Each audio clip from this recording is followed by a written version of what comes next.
Thanks for being here. Subscribe to Cheating Stories Best, so you don't miss new stories. Tom saw John entering the bar and smiled when he saw his friend. Tom hoped that John would come in despite the early evening and the fact that the bar was fairly empty. It had been several weeks since they had gotten together. John was busy with something going on in his life and became unavailable. Tom tried calling and emailing, but he couldn't get through to his friend and he was really worried. He even tried to stop by John's home and office, but John never seemed to be home. Tom really hoped that John's problems were solved, but the angry look on John's face told Tom that this was far from the case. Tom stood up to shake hands, but was suddenly thrown to the ground by a vicious right across from John to the jaw. Tom's head bounced off the nearby table as he fell to the floor. "What the hell?" muttered a stunned Tom, spitting out a bloody tooth. John stood over him, ready to hit him again. "You're a bastard. You knew you and your wife were laughing at me all this time because you knew. I bet you both got a huge kick out of how trusting I was." The rapid swelling of his jaw and the numbness of what was most likely a concussion made it difficult for Tom to concentrate. Tom didn't understand anything his friend was saying because it all made no sense to him. The only word that came out of Tom's lips was, "What?" A flurry of blows followed on Tom's ribs and legs. John shouted, "I'm sure it was a hell of a lot of fun that you hung out with me just so she could cheat on me. Hey buddy, let's go to my father-in-law's cabin for the weekend. Hey buddy, Emily bought us tickets to the concert you've been dying to see, which is only 3 hours away, so we need to stay the night. Any excuse to get me out of the house and out of this area so she can have sex with that creep. I should have seen this coming, but I never thought you would do this to me. I have no idea what I did to make you hate me so much to help her cheat on me. But not only are you a shitty person, you're also a shitty friend." By this time, several bar patrons had grabbed John and began to pull him back. Tom stared at his friend, stunned by the blows and puzzled by his friend's actions and words. With little understanding of what had happened, the bartender called the police as soon as the first punch was thrown, and luckily a patrol car was nearby. The ambulance took much longer to arrive, so while John was detained and placed in a patrol car, Tom struggled to his feet with the help of some strangers. The EMTs quickly assessed Tom and placed him on a gurney, strapping him tightly for transport to the emergency room. Tom lost consciousness before the ambulance even left the parking lot, to the soothing wail of the siren. To him, it all seemed like a short, bad dream. When he slowly opened his eyes and woke up, he quickly realized that he was in a hospital. He saw cars and an ordinary standard hospital room with medical equipment and a 20-year-old television. It wasn't a nightmare, it was real. As he began to regain consciousness, Tom's wife Emily came in with tears running down her face. "I'm so sorry, baby. I wanted to be here when you woke up, but I left to call your parents and tell them you were okay. How do you feel?" Tom sat up a little on the bed and tried to gather his thoughts a little about what had happened. When Emily sat down next to him and took his hand, sleep and medication had relieved some of the swelling, so at least his words were understandable. "I do not know what happened. I've never seen him like this before. He said something about Amanda cheating on him and that we were helping her, that we caused this." His words made no sense. Emily's tears continued to fall as Tom continued, "Perhaps I heard wrong, but he seemed to think that he and I were only making these trips so that Amanda could cheat on him. This is crazy. Why would he think of something so crazy?" When Tom fell silent for a moment, he looked at Emily, lowering her head. She whispered that she was very sorry. "I don't know what you're apologizing for. He hit me and he had this crazy idea that we were helping her cheat. It sounds so stupid. Why would he think that we would help her do something so harmful? What kind of terrible people could do this to someone they care about?" Tom looked at Emily as she raised her head. There was something wrong with the way she acted. Maybe he was out of his mind, but her behavior was really suspicious since she was usually very vocal about her opinions, especially about relationships with close friends. She might have been shocked by the situation because it was not what she had imagined.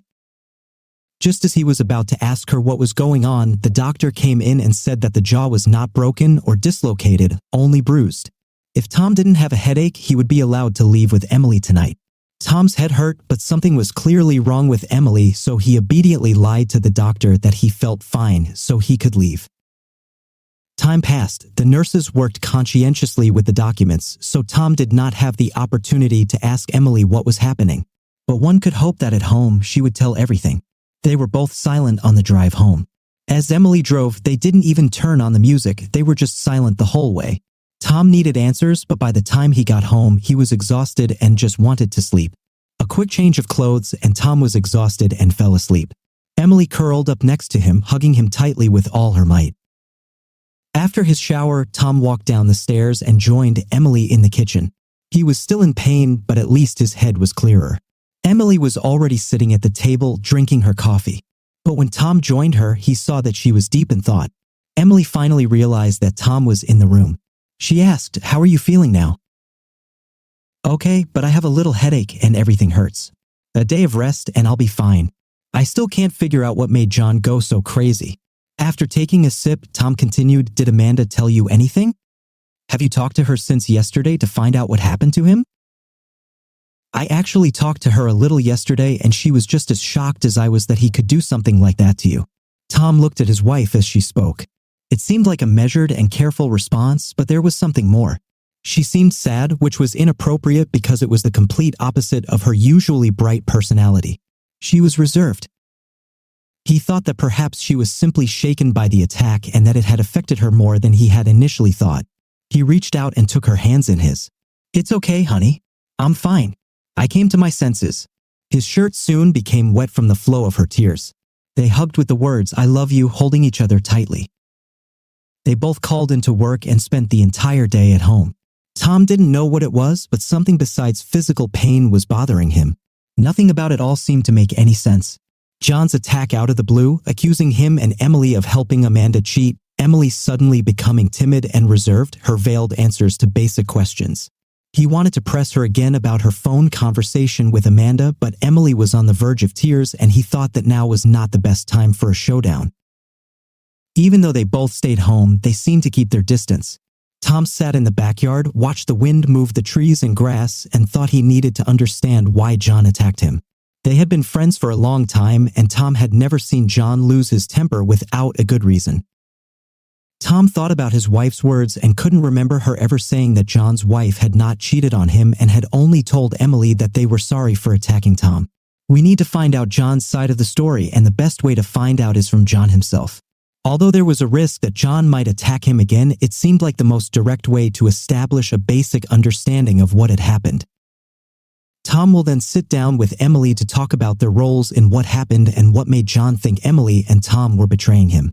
Emily told Tom that she would stop by work briefly and pick up her laptop since she would be home for the rest of the week and didn't want to get too far behind her schedule. After she left, Tom decided to take a chance and visit John. On the way to John's house, Tom tried to call him to no avail. Tom hoped that John was already out of prison, so he took a taxi to John's house. If Tom is lucky, John will be there so they can figure out what caused this mess and get back to normal. At the entrance to John's house, Tom's stomach dropped when he saw Emily's car in the driveway. Instead of ringing the front doorbell, Tom walked to the back of the house until he was near the open window next to the kitchen. He stopped when he heard Emily talking to Amanda. Emily was no longer silent, she was clearly furious. "John overheard me talking about setting up a date and having your back for me.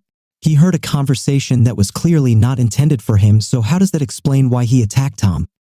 John heard me say that you would cover for me and that Tom and John would be busy so that I could go out without arousing John's suspicions. He must have taken this to mean that Tom knew what was going on. I would have warned you if I had known, but it wasn't until Tom was attacked that I realized John knew. John is beyond angry. He even used his phone call from prison to tell me how much he hates me and that he would rather rot in prison than live with me anymore, along with all the other angry and hurtful words that only I could think of." Emily wanted to sympathize with her friend. Emily's stupidity in helping Amanda has already caused serious problems in her own marriage, and things could get worse when Tom finds out. She knew it was wrong to help a cheater, but she and Amanda were close friends, and she hoped that she would be content with a short fling or two and be a good wife again. Instead, Emily's support led to the worst, and now Emily will have to deal with the consequences in her own marriage because of Amanda, who couldn't keep her legs together. "I know you have your problems, but so do I. Once Tom finds out what happened, my marriage will be in serious trouble." "Why would your marriage be in trouble?" "You didn't go out for a walk, but Tom and John got the opportunity to have fun. Tom knows that you never cheated on him. If necessary, I will tell him that you never did." Of course, Tom couldn't see it, but he could tell from the tone of Emily's voice that she had closed her eyes and rubbed her forehead as she spoke. You really don't understand anything. I lied to him. I helped you scam his best friend. Because of me, his best friend attacked him. Do you really think he'll believe a word I tell him? And as for your help, you are the only person in this matter that he will hate even more than me. So, do you think that he will listen to everything you say and believe such a liar? But you didn't do anything wrong. You didn't cheat, he should know this. It doesn't matter. I have no idea how to fix this. And if I don't have a solution by the time Tom finds out, my marriage will probably end the same way your marriage did. I can't believe what a fool I was for helping you. If I lose it, I'll never talk to you again. But you have always been a loving wife. He knows how much you love him. Yes, sure.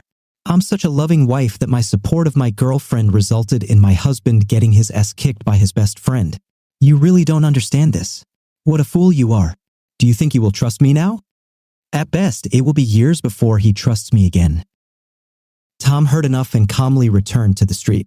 Tom's resilient nature allowed him to remain calm and focus on the task at hand. While waiting for a taxi, he realized he needed to start setting things right, but first, he needed to make sure he had all the facts. It's time to visit a friend. To say the death sergeant and detectives were confused would be an understatement. But after years of dealing with strange incidents in police work, they simply shrugged when Tom said he wanted to pay bail. They smirked at John's look when he saw Tom pull him out and laughed openly when Tom told John to just shut up until he was told to talk. Confused, John followed Tom and silently got into the car. After Tom gave the driver the address, they sat in silence until they arrived at the crime scene. The same bartender was on duty. He was nervous and obviously afraid of trouble, but Tom quickly calmed him down, asking for a bottle of Glen Mangy Signet, 2 glasses, and to be left alone. As they moved to a corner booth, Tom poured a generous portion into both glasses and pushed it towards John. They both drank and exchanged a toast to the first drink. Tom looked at his friend. I didn't know about this setup. I just wanted to hang out and have a good time with you, and they used our friendship against you. They knew I would never agree to this, so they started their shitty scheme without me. John looked at his friend carefully. They had known each other for so long that he could always tell when Tom was talking nonsense, and so from the expression on his face, it was clear that now Tom was being honest. Once the initial anger had passed and he had cooled down in prison, John was able to think rationally, or at least reasonably, about what Tom told him. She tore my heart out and your wife helped her. I gave her marriage everything I had, and it was a waste of time because she chose to follow some strange man into bed. Tom refilled the drinks and simply listened to his friend while John expressed his frustration and anger about his marriage. When the whiskey and verbalization of the event eventually calmed John down, he was able to apologize for the attack. I probably should have talked to you first, but I couldn't help myself. Finding out that my marriage and my friendship was over made me feel out of control.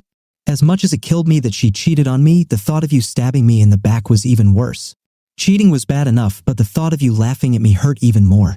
I'm really sorry. Tom grinned, sipping his whiskey. It's okay. I probably deserved it for having sex with your sister sometime during the Christmas holidays. How did you find out she was cheating? JN shook his head. Very stupid. A few weeks ago, I thought something was wrong in my marriage, so I started to pull away.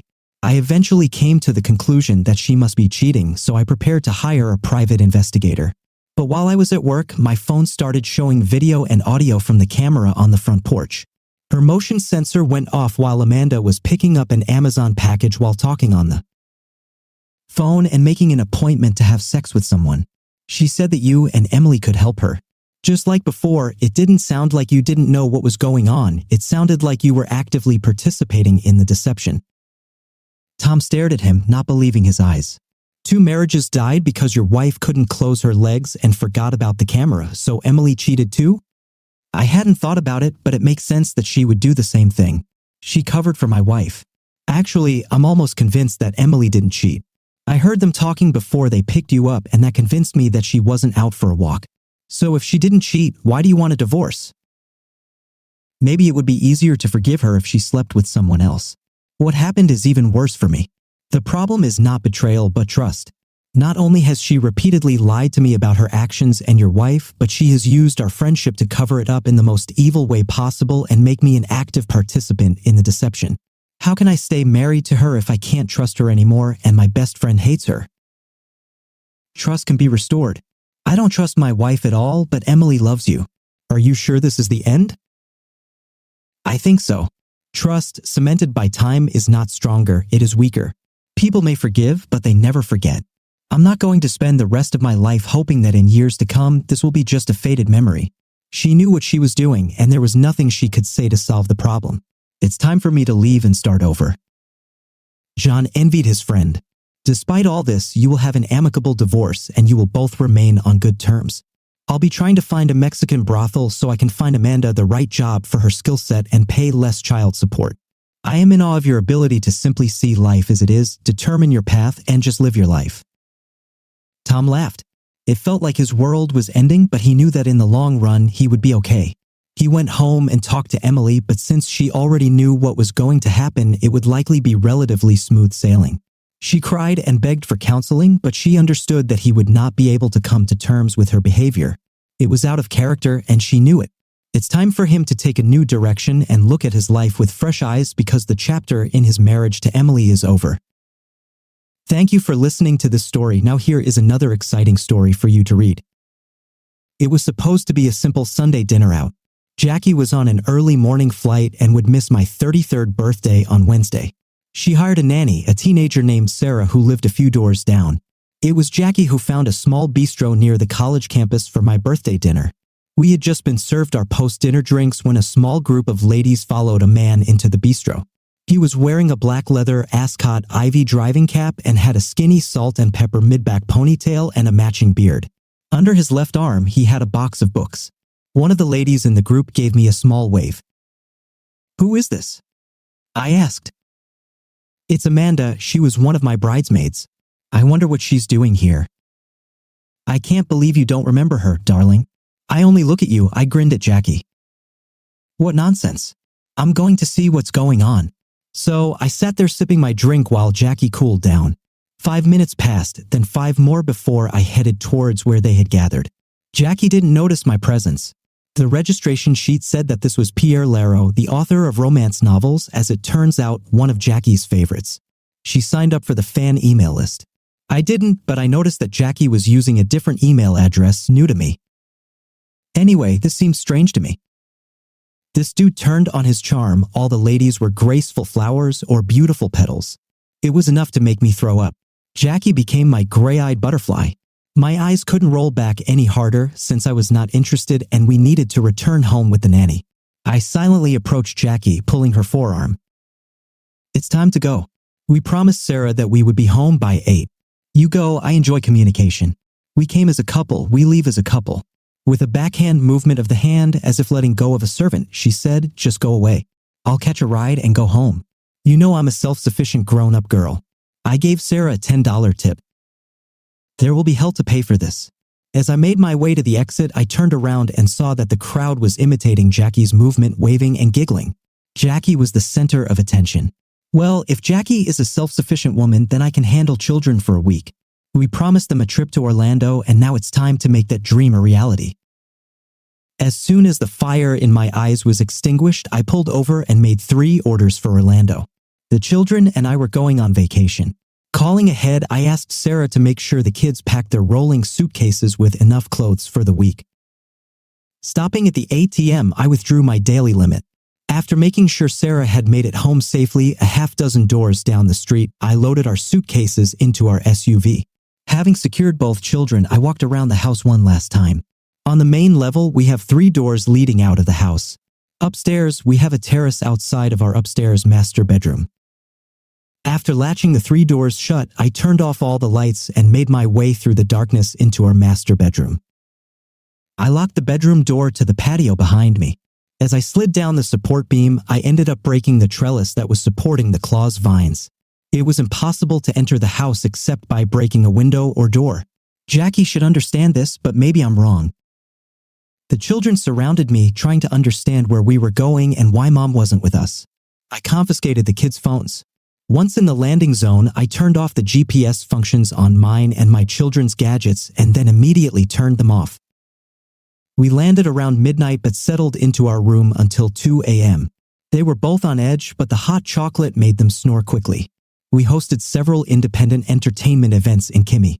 On Monday, the kids were tired and excited. By the time we got back to our room, that's when I finally turned on my cell phone. Jackie's first voicemail came in at 11:48 p.m. on Sunday night. This autograph book must have been really popular. Riley, open the damn door. I know you're there. The tone of the next few messages became completely nasty. The message at 12:38 p.m. made me chuckle. Mr. Parsons, this is Officer Riggins. Your wife made a scene outside your house. Please come to the door and talk to me, or you can call me back on this number. I didn't delete anything, just in case I wanted to call the good officer back. At 2:02 a.m., the police just told me to find another place to stay. I need my laptop and presentation materials.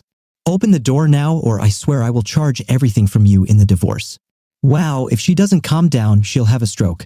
For a self-sufficient adult girl, she's definitely worried. I had at least a dozen calls to listen to, as well as more text messages than I could count. That's when my phone started buzzing. It was Jackie. My first reaction was too hasty, but maybe I should let her know that the kids are okay. The more I thought about her words, the more I realized that I did not know this woman. I called the credit card companies and reported that our joint cards were missing. The resort has an ATM in the business center, so I snuck out for a few minutes and withdrew my daily maximum in cash. Jackie's parents left a polite message, so I wrote to them that the kids and I were on vacation and having a great time without Jackie. Just as I was about to listen to Jackie's messages on Monday, it turned out that her work-related trip had been an ugly disaster and that it was all my fault. She mentioned divorce again. It bothered me, but I was exhausted, so I didn't lose any sleep over it. On Tuesday, we bought 3-day passes to Disneyland. I thought very little about Jackie. On Thursday morning, my ATM card no longer worked. This was getting interesting. However, with my AX work card and a few days of cash withdrawals, the kids and I had enough resources to get home. But by Sunday evening, we were ready to head home. My oldest said something that shocked me. It was really fun, Dad, especially without Mom. I don't think she likes us anymore. She must be under a lot of pressure at work. Son was all I could think of at the time. We found the house empty when we arrived on Monday afternoon. I don't know how, but the latch on the front door was no longer locked. Jackie found a way to get inside. Upon further inspection, it was discovered that the latch on the rear door had been torn off. The kids were exhausted, so I sent them off to take a nap while I unloaded the SUV. At this time, a flower delivery truck stopped in front of our house. The young lady handed me the vase, muttering something about having a nice day. The card was addressed to Jackie. I forgot to thank you for warning me that Pierre was signing books. It's a pity that it ended at 9. I got really into it. We need to have lunch or dinner sometime, Amanda. It took a few minutes for it to sink in. Jackie didn't call until almost midnight. After a few minutes, I realized that Jackie was planning to meet Pierre, and that's why we went to that bistro. This made my next decision easier. As soon as Jackie returned home, I left for another 2 weeks. It's her turn to take care of the children since I work from home. I am their primary caregiver. Jackie will have a hard time coping. I packed the SUV with my valuables, clothes, and work-related items. I also collected all of Jackie's romance novels. I'll look for clues in them later. When I logged into my bank's website, I discovered that our checking and savings accounts were frozen, but at least the money was still there. I found that our brokerage accounts were unlocked and changed them immediately. I quickly hugged and kissed the children. I told them I was on a 2-week business trip. Jackie's eyes focused on me. I smiled, which angered her even more. I would love to stay, but I have a 2-week business trip. Bye, guys. And I flew out the door. Come back here. You can't do this. I have my own business trip on Wednesday. I didn't quite catch Jackie's entire tirade. After parking the SUV at the airport, I took the bus back to the city. My days were spent working at the company and learning about divorce laws in our state. At best, I could expect every other weekend and all other major holidays. Holidays will alternate each year, Christmas one year, Thanksgiving the next. Maintenance, isn't that a friendly word? It probably went against me a little since I was making more money. Child support was calculated. I certainly understand why some people thought it was cheaper to leave it alone. Calls and messages have largely dried up. Looks like Jackie has decided on a strategy. If you dig enough, you can find out anything you want. I found out that Jackie actually filed for divorce. It was just a matter of time before I was served. The game is changing. I made an appointment with a divorce lawyer who handled paternity custody issues. I wanted kids and would do almost anything to have them, even though my research told me I was screwed. Staring at the ceiling of my hotel, I decided to look through Jackie's romance novels. 3 of Rose's novels were signed by Pierre, including one on the night of my gala dinner. I researched where Lake was signed books to determine where Jackie traveled. Was it an affair or just some strange hobby? I just love the video feature on mobile phones. The processing server sent a 1-minute video showing the moment Jackie was served the divorce papers at work in the presence of her colleagues. To say she lost her cool is not enough to do her performance justice. The ranting and raving eventually caught the attention of the manager who sent her home. As soon as I surfaced, I was handed Jackie's divorce papers. Let the games begin. The first rounds were predictable. I could spend every other weekend with the kids. It was obvious that Jackie was already poisoning their minds. How is it that a loving couple, if we were like that, can go off the rails so easily? About 2 months later, the divorce was put on hold after Jackie was arrested for assault. Apparently, she made a big scene at the book signing event. I was in the gallery when her case was heard by the jury. The prosecutor was cruel. He presented individual emails, reading each one out loud. Jackie's moans of anguish became louder every time. From PLA from LIT.com, my sweet gay butterfly, please don't be angry with your friend, but I couldn't hold it in any longer. Can I call you Jackie? I really enjoyed our time together that Sunday evening. Please use this email address that I created especially for us. My press secretary answers fan emails with love. Pierre, just like I told you that night, what we did was a big mistake, which I should never have done. I need to forget this ever happened. Yours, Jackie? Each letter attracted more and more laughter from the gallery. The prosecutor presented several more from PLE to LIT.com. 5 days later, my sweet gay butterfly, if what we did was wrong, then I never want to be right again. I feel dizzy just thinking about how our bodies merge together. Please just be mine. I love you, Pierre. Maybe I'll come to the next autograph session. I may not promise anything, but I get excited thinking about it. Your gay butterfly. The laughter and snorting made Jackie turn beet red. From PLIT.com, it was never my intention to interfere in your marriage, but sometimes love turns a blind eye when soulmates finally meet. What's going on with your marriage, my love? My husband took our kids on a weekly-long vacation to Orlando and then left me alone with them for 2 more weeks. At first, I was planning to file for divorce just to get his attention, but now I feel like I have to go through with it. So, even before he was served, he filed for divorce and is petitioning the court for full custody. The scoundrel. Undoubtedly, the court will side with you. My lawyer is worried. Riley has documented my lack of involvement in parenting over the past year. Damn it. I have a very responsible job and he works from home. Let him keep these children for himself. I want you to have my children, Pierre. It's so sweet, but I love my children. You can love our children, and if he wins custody, you'll have limited visitation. Think about it. The sooner we get together, the sooner we can start a family. I'll think about it, love. There was an uproar in the gallery with many condemning Jackie for her willingness to even consider abandoning her children. A few blows of the gavel and the judge restored order. After a few more love messages were read out loud, they got to the main point. From PLALIT.com, Jackie, great news. I'll be signing books in Elliott 80 miles away. My new book is about our love. I will have a special copy for you. Please tell me you'll come. My heart beats so hard in hopes that you will not only come but stay with me for the night or perhaps forever. I love you, Pierre. My dear Pierre, yes, and yes again. My divorce is currently in process and now we live separately. More and more, I allow him to keep the children with him. You and our children will be the center of my love. Yours forever, love, Jackie. This caused Jackie to moan, sob, and laugh from the audience. Many people knew what happened at the book signing. As soon as the order returned to court, Your Honor, I would like to present the police report regarding Mrs. Jackie Parsons. At about 4:15, Mrs. Jackie Parsons made her way to the front of the line. Mr. Stanley Crowd, who played Mr. Rowe, recoiled when she tried to hug and kiss him.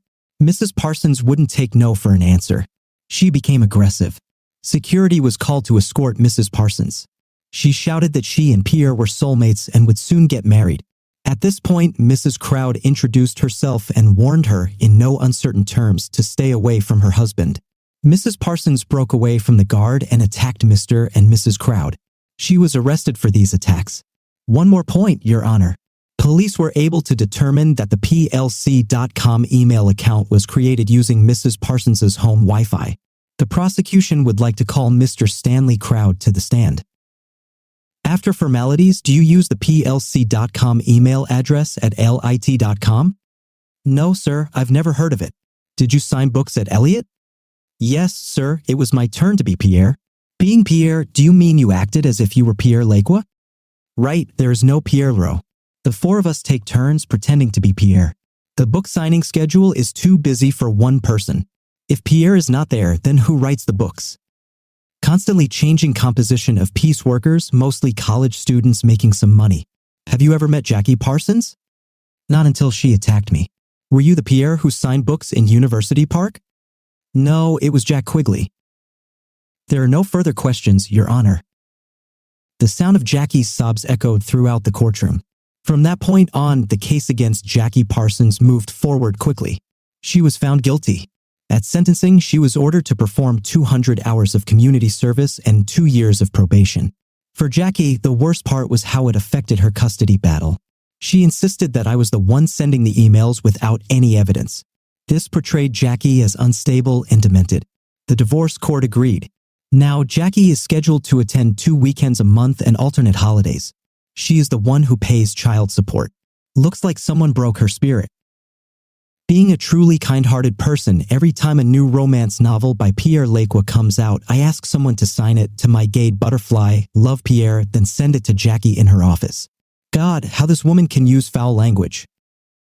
Dear viewers, thank you for staying with us and supporting our channel. See you again.